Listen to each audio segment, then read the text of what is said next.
Families, where we address 6 areas of health for families: emotional, financial, mental, physical, social, and spiritual. And this month we've been focusing on emotional well being. So I invited my good friend and expert, Terri Crosby, and she is a relationship coach. I wanted to have a discussion with her on how our emotions impact our relationships. So, Terri, welcome. Thank you so much. Thank you. I appreciate you having me. Well, I appreciate time I have to talk to you. You have a lot of insights, and we always have a lively discussion. We do. That's true.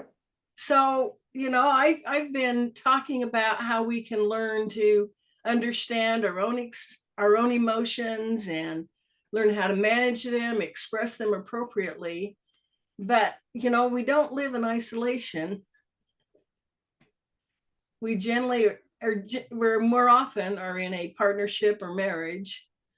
So, could you share with us some of your experience about how those emotions can affect the relationship? Well, in a way, I'm a really good person to talk to because I'm a really emotional person. I am. It's in my human design. I'm emotionally defined. I just it's in my astrology, it's everywhere. So I emotions are really profound for me, and I have plenty of them. So I have had to learn that sometimes emotions are helpful indicators of kind of where to go. It's like a flag. And sometimes the flag is useful in terms of that's a place where I have an ouch.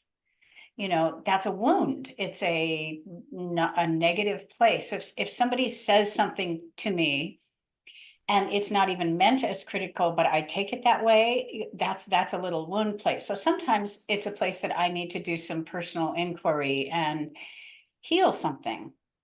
That's one. Um, Sometimes other people don't even realize that they don't feel a room the way I do, and they don't feel the impact of what they're saying. So I'm kind of like a canary in a coal mine. It's really so emotions have taught me a lot. Sometimes I have too many and I have to just get really centered. And I cry when I'm happy. I cry when I'm sad. I cry, cry a lot for a lot of different reasons. So that's just a little bit about my experience of emotions, personally speaking. I love that added insight. I learned to understand that my emotions were, like you said, an indication that something's wrong, something needs to be fixed, something needs to change. But I had never really seen them as an indication of a wound that needs to be healed. Yeah. It's not always that the other person has done something wrong.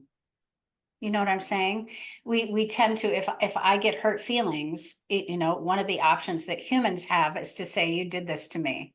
But no, if I didn't have that wound, that would have happened. So I always look there first, just as a matter of responsibility and uh personal tenderness, just taking care of myself. Well, I think it's good too. The other extreme is when you're told you're overly sensitive, Yeah. and that is not helpful either.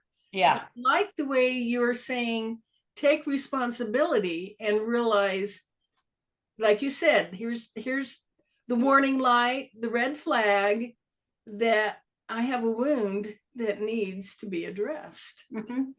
And if I'm honest about that in the moment, then I'm not blaming the person. So that cycle of blame that can go around when emotions are high, then I can say, you know what? This thing you just said to me, the sentence you just said to me, here's what happened to me. And I'm not sure what that's about. I can look at that a little bit later, but could you try that again? Could you say it again in another way? That's responsibility. you know, I'd really like to hear what you have to say, and I'm sure you have a good reason for saying it. But I notice it's hard for me to hear that way. Do you have other words you could use for me? Kind of go around the corner with me. See if see if I can hear it better another way. You know, that that is so empowering It because is. the other person may feel totally blindsided. Why on earth did she fly off at that? Or and you're helping them. You're Yeah. communicating. Yeah. I'm It's just thinking, really it's really helpful between men and women. yes, Really helpful. especially because we Yes. don't think the same. Yeah. I used to at the, you know, I sometimes I think about my childhood, and there were 5 kids in the family and 2 parents that were honestly not that great at communication. And there was kind of a dominant father and a not and sort of a mother who just sort of took it, if you will. And as a child, I would sit there and I would watch that and I'd go, oh my gosh, this is hard. I never want to relate to somebody like that. I wonder, so then sometimes I would even speak up and say, well, Dad, if you could just hear Mom what she's saying, you know, and then that wasn't okay. Um, and I wasn't really listened to because I was small. Yeah, yeah. Yeah, Children were to be seen, not heard. yeah, yeah. There's a lot of that in my family. Yeah. So I kind of, as a girl sitting at the dinner table, I resolved in myself, really. I remember walking away from the, you know, while washing dishes afterwards or something, cleaning up, you know, while I was just walking back and forth from the dining room to the kitchen. I would think about those things and wonder how similar families are to countries who don't get along. And, you know, kind of the bigger picture. If parents want um, the peace in the world, and I was in a Quaker family, Quakers really appreciate peace. They Excuse me. do. So I thought as a child, well, it seems like we should be able to get along at the table as practice for the bigger stuff.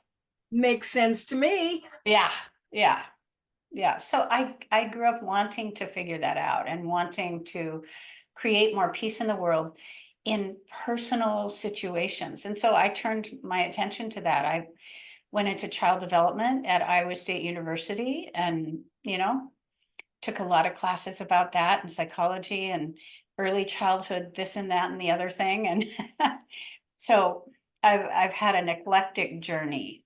That's, I could say that for sure. You know, it's interesting how much our nuclear original family impacts us. Hmm. Family we grew up in. You either Yeah. grew up thinking, I want to create a family like this, or I don't want to create a family like this. Yes. And You're for me, able it to was, see. I don't want. I think I'm one, you know, I like to remind parents, your children are watching you all the time. Yeah. And they're smart. They're figuring it out. Yeah. They're, you know, just be very aware of how Yeah. you're interacting with your spouse, Hmm. partner in front of your Yeah. children. Just know your husbands are teaching their daughters how men should treat them. Yep. Mothers are teaching their daughters this is what the treatment you allow Yes. man. Yes. When you stand up for yourself and when you don't, and the Mhm. impact of that. And do you let your emotions about a situation sort of take you down? My Yeah. mother, yeah, my mother kind of did that. She just went into the emotion of it, into the reaction of it. And it's hard to keep your center when you do that. When emotions are kind of like a wave and they just go over you. And so she modeled that, and I also learned that by watching. So that's Now, elaborate on the, you know, keeping centered. What does that look like? well, it's different in different situations. So I was just speaking with a client this morning, and my client is a woman, and she's in a relationship with someone, and there's a lot of good in her relationship. So there's good juju, there's good hormones, good endorphins, there are really good conversations, but in certain circumstances, um, I don't know, the tide shifts, and suddenly she's to blame for his discomfort about something.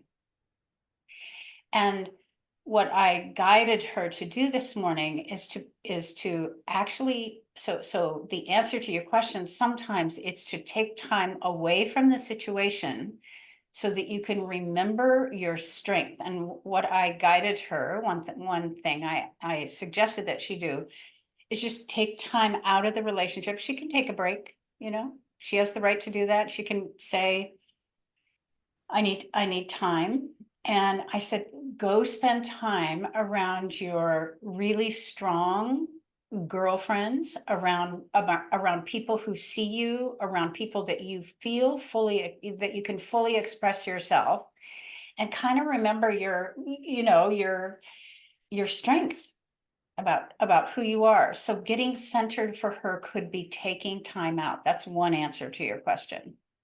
Taking time out to remember and be reinforced by other people. It's helpful. It's really helpful. In a relationship that I was in recently, I took time. I actually broke up with him, and I dated someone else, and that person opened my mind in ways I can't even explain. It's sort of, he gave me a bigger world view. He was really out there. And I realized that there were some places that I had been fearful in my relationship. And so it was like a crash course. I did this in about a week and a half. I'm not kidding. That is a crash course. It was a crash course. And I all of a sudden felt stronger. My worldview opened up. I always tell people, if you're in pain, it might be that you're looking through a keyhole rather than a picture window. So he gave me the picture window. He really did.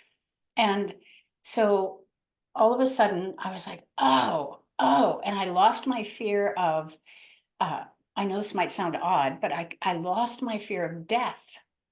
I did. Mhm. My husband died 7 years ago, but I never have really lost my fear of, and that's an emotion, fear, Oh, yes. um, fear of, gosh, there's just this, even if there's just this one life, or maybe you're born, maybe there's reincarnation and you're born these number of times, but still death is just awful. I couldn't quite get over it. Mhm. So I suddenly expanded my view, and it's funny what happens when you expand your view of life and living and possibilities. Just fill in the blank: life, living, possibilities, opportunities. If we expand in any way, you kind of suddenly sit up a little straighter and breathe a little deeper, and you know yourself better. So he gave me this bigger view. And then a couple weeks after that, the guy I broke up with wrote me back and said, I don't know how this separation is going to go. I have considered my life without you, and I don't, I don't like it. And I'm willing to do anything. Let's talk. And so we did, and now we're together. So I could have let my emotions about that circumstance, I could have let my emotions just sit there. But I chose to open. And then I'm stronger when certain kinds of things happen. It's sort of like the cold wind can't get into my heart in the way that it used to. You know what I'm saying? Yes, and it takes courage to do that. I mean, this was probably a painful, scary place, and you had to decide, I'm going to go there. Yeah. But first I had to give it up. I had to say, okay, this isn't working. I quit. That was actually a key. I don't do that very easily. Mhm. I just gave up. I went, okay, I'm done. You mean with the relationship? You just said, okay, we've got to go our separate ways. Yeah, this Uh-huh. isn't working. Which often means it's not so much about the other person. It's more like I didn't know how to handle him. I didn't know how to receive all of who he is. Certain things about him made me upset or worried or fearful, or I was afraid of kind of losing my freedom as a person in a deep kind of way, you know, like I was just afraid of certain things. And so this other relationship kind of blasted me open, and I became more resilient because I'm more open. So you, Open is resilient. yes, yes, and you needed to go through that process. I did. So it was, when you broke up, and that was what you had to do for you.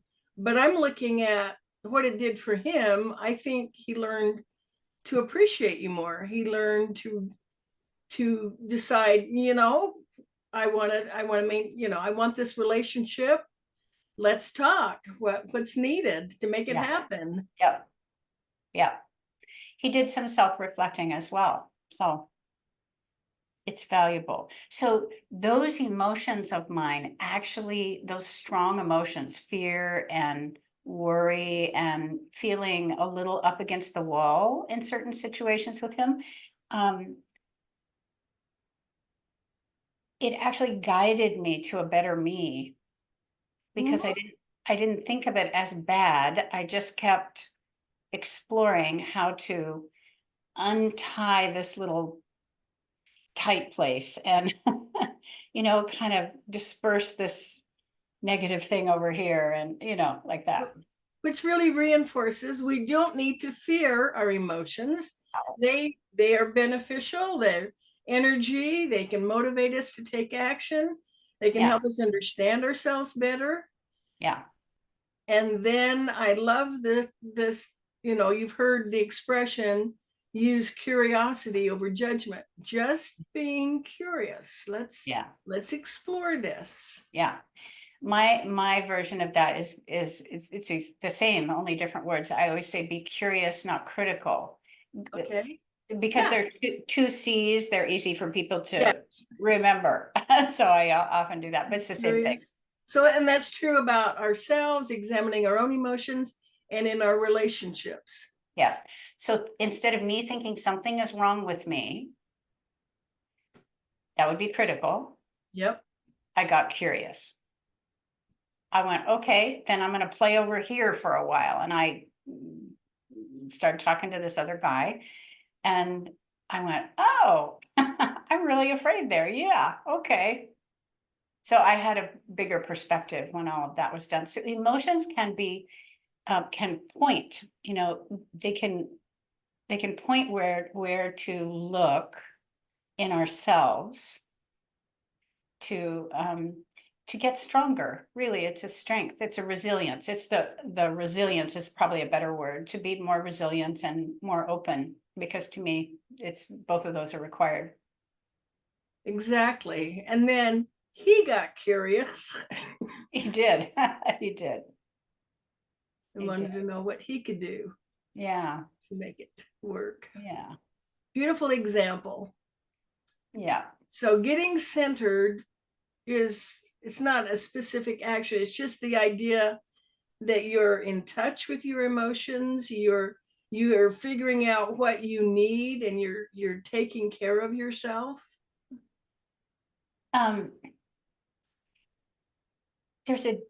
So yes to all of that. And getting centered to me means being able to be self-aware instead of self-critical. So there's a difference between, and this is just kind of semantics, but you'll know what I mean. That instead of questioning myself, is different. Really, like, oh gosh, questioning myself in terms of, did I do something wrong? That's different than observing myself, becoming more self-aware. Inquiry has a different flavor than really questioning myself in a critical way. So I start inquiring. I use inquiry, which is a form of curiosity. Yes, yes, of Yeah, course.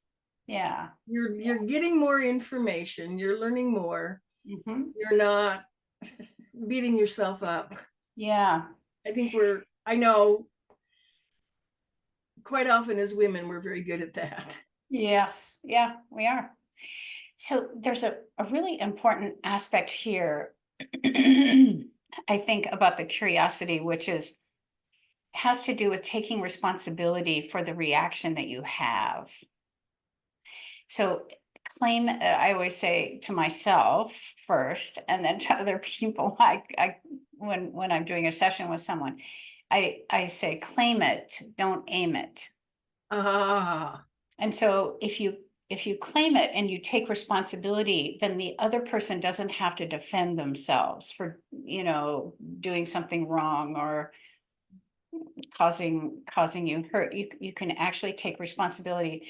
I mentioned that my husband passed away 7 years ago, and one of the things that I asked him for was a partnership in terms of inquiring, being my partner in me understanding more of my reactions.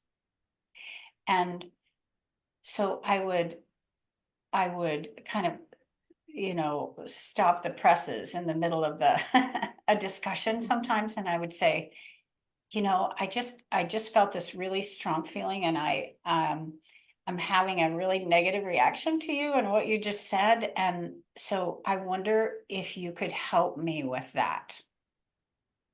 It's it's a counterintuitive thing to do. it is. I know. We tend to just go ahead and let it spiral out of control. Yeah, or blame the other person and say, Oh, don't ever yeah, do that to you're me, so unreasonable. Yeah. I'm not a fan of, I know this is probably, I'm not a fan of what most people call setting boundaries. Like, don't ever do that to me. I don't know if that's everybody's definition of a boundary, but a lot of times I find in sessions with people that that's what they think a boundary is saying, this is a line you should not cross with me. Don't ever do that. Instead of taking responsibility for the place that hurts, the place that can be hurt. So, So instead of setting that boundary, and you're right, it can be used as a punishment.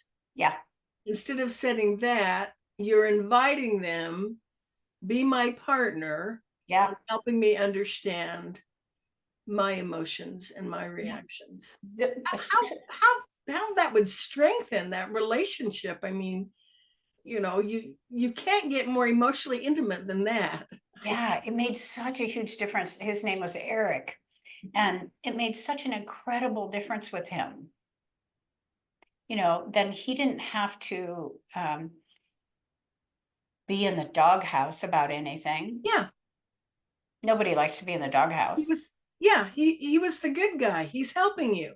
He was, even though he just said something to me that I found offensive. Right. Yeah. This is huge. You see the memes all the time about the husbands. Doesn't matter what you say, you're going to be in trouble. Just automatically say I'm sorry. This Yeah. this This is a game changer, Terri. It's a game changer. It changed my marriage. It saved my marriage. It's one of the things I did that saved my marriage. And it happened in a moment of transformation. He and I were living in Tustin, California. I remember the house, and it was an average Sunday morning. We had been having some difficulties with each other, and but I thought, okay, things seemed kind of calm, and I went to the kitchen to get some coffee. And I came back with the coffee in my hand. I came back with the coffee, and he was kind of slumped against the bed pillows. And it looked like somebody had beat him up. It was the weirdest thing. And I kind of I just stood there with the coffee for a little while, and I said, Eric, what's going on? What's going on?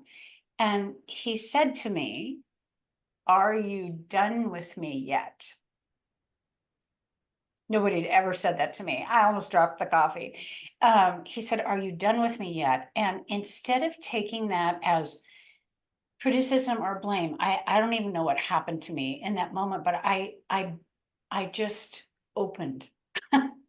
I lost blame. I didn't even know that though, Emmylou, until months later. I looked back at that moment and I went, I have been different since that moment.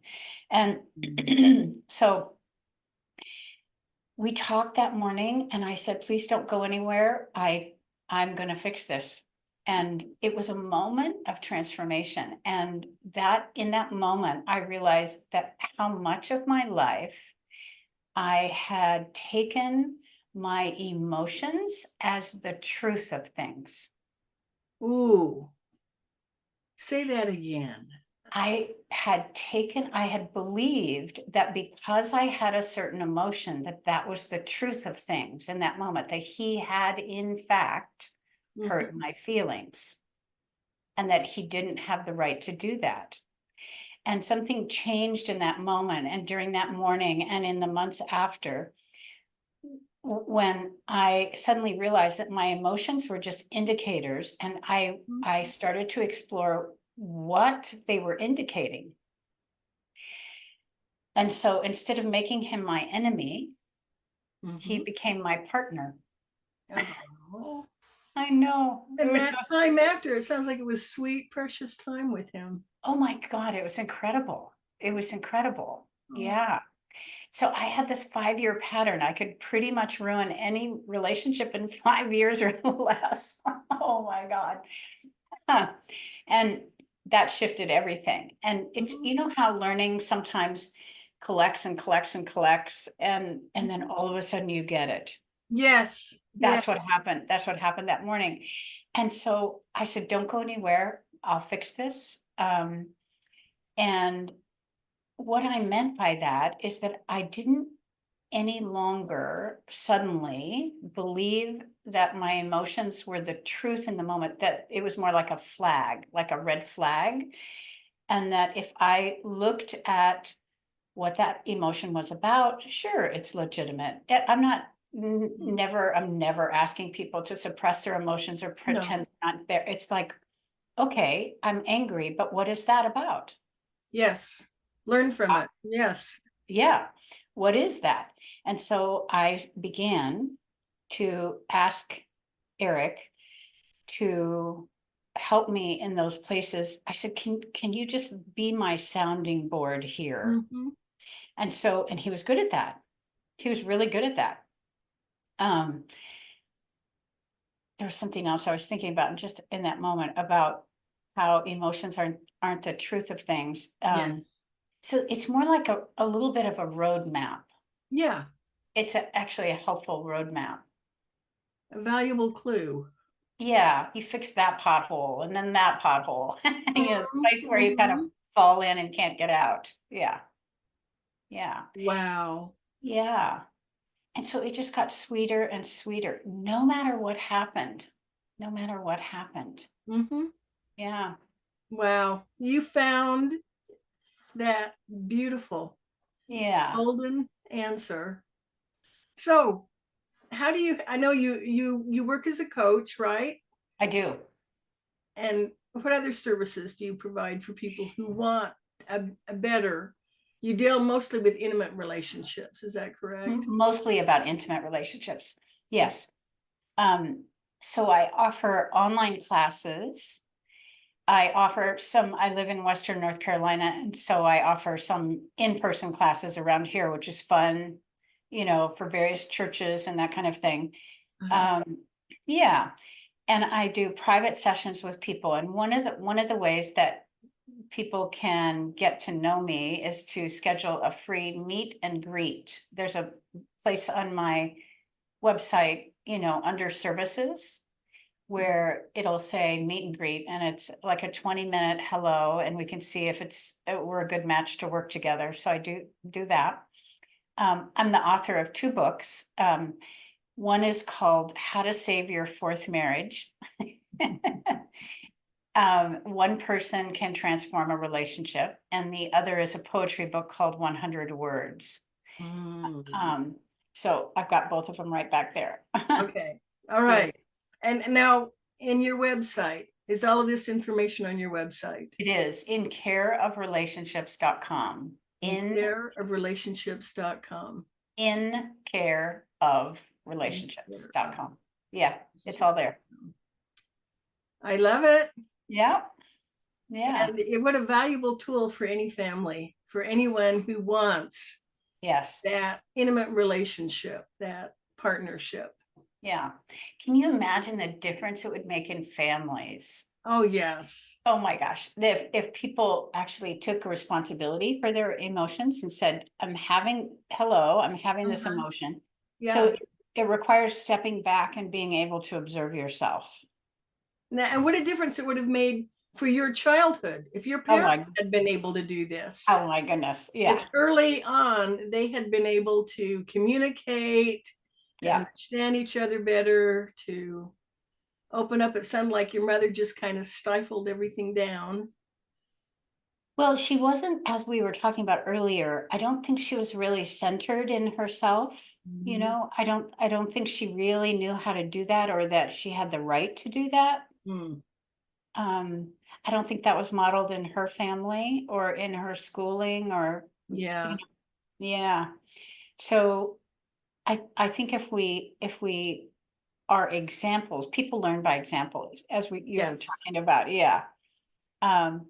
So sometimes being centered is taking a break from things. And I don't think she had 5 children and a husband and a farm, and she was a farm wife, and there was no break. You know, she couldn't exactly go off on a retreat with her girlfriends. Nobody in that generation did that. No, they did not. They did not.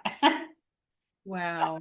Wow. But that's the getaway thing, you know, just get out of your environment. That's a huge thing to do. It is. Go somewhere and do something entirely different. Yeah. Get some perspective. Yeah. Well, Terri, I thank you so much for joining us. I love your insight, your wisdom. Wow. This has been great. So in careofrelationships.com, they can find out about your meet and greet. They can see how to get those books you've written. Yep. And more about the online classes. And you are a show host. Tell about I am. your show. When is your show? My show is on Thursdays at 10 a.m. Pacific, 1 p.m. Eastern. And the show is called Intimate Relationships. What if nobody's wrong? Oh, that is a provocative title. And a lot of times I'm one, isn't that the case? Yeah. Yeah. People have good reasons for doing what they're doing. Yeah. Asking what they ask, saying what they say, even if it's, tough stuff. People still have good reasons for doing that. And if you get curious instead of critical, you can find out more, you can find out more and get closer instead of farther away. Use the inquiry. I love it. Yeah. Save a lot of relationships. Well, it saves us from suffering. Yes. I'm all about that, reducing suffering. Yes. Yeah. Definitely. And so being centered and using your emotions as not the end of the story. At the end of the story, it's really the beginning. Yes. Yes. It's a part of your path. And so it creates safety. That's a huge thing. And it reduces suffering, personal suffering in a relationship. Yeah. Awesome. Or joy. All right. Well, thank you to my audience. Join me again next week at the same time. Until then, love yourself and love your families. Let's make the world a better place by strengthening families and using our emotions to strengthen those precious family relationships. This is Emmylou Penrod with healingyourfamilies.com.